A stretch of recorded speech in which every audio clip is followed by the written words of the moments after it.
kunagi väga kaua aega tagasi siis leiutati selline tore toode nagu vaselin. Ja miks on vaselin hea sinu kas kriisikotis, metsakotis või üleüldiselt kodustes tingimustes? Miks ma selle vaselini üldse välja toon, on see, et tal on nii palju asju, mida sul õnnestub sellega teha. Alustame selle esmaabist, asjade hooldusest, vee kindlaks muutmisest, nahahoolduseni välja. Et üks asi, mille jaoks mina teda kasutan, on just needsamad vatitupsud, ma kohe näitan. Needsamad vatitupsud, vatipadjad, kuna vaselin siis jätab siukse mõnusalt rasvase kihi sinna peale ja teeb asjad veekindlaks, siis sellega on maru hea teha endale sellist veekindlat tulematerjali. Samamoodi lihtsalt vatiga sealt vaselini seest läbi, tee endale siuke mõnus pall sellest. Ja kellel huvi, katseta pärast niimoodi, et leota teda natuke aega vee sees ja pane uuesti põlema. Number 1 asi ongi tule tegemine. Selle jaoks on vaselin väga super asi. Järgmise asjana, milleks see vaselin veel hea on asjade hooldamine. Näiteks vaselin jätab siukse mõnusa siis veekindla kihi, mis ei lase, ütleme, noal rooste minna. Et seda väga lihtne kasutada.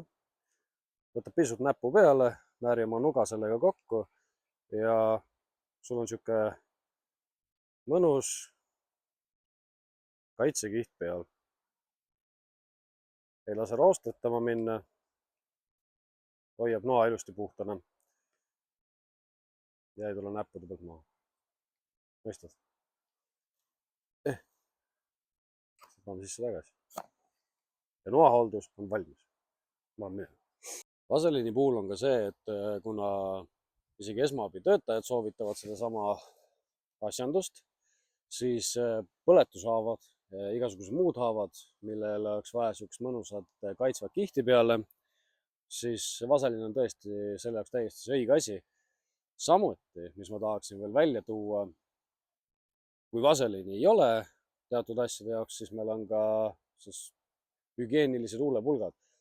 Hügieenilist huulepulka saab kasutada täpselt samamoodi naha siis hoolduseks, võib-olla sul on külmast natukene siuke katkine nahk onju ja noahoolduses on täpselt sama asi. Ei lase rooste minna. Ehk siis emba-kumba sul olemas on. Igasugused muud hooldused, näiteks siis seljakoti lukud ei taha maru hästi käia, siis vaselin või hügieeniline huulepulk on selle jaoks üks väga hea kraam.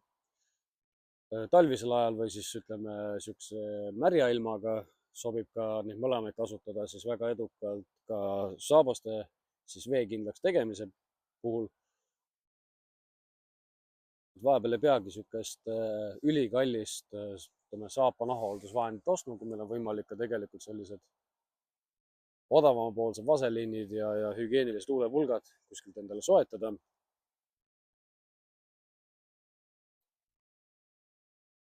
Loodan, et see video meeldis teile. Näeme järgmises videos.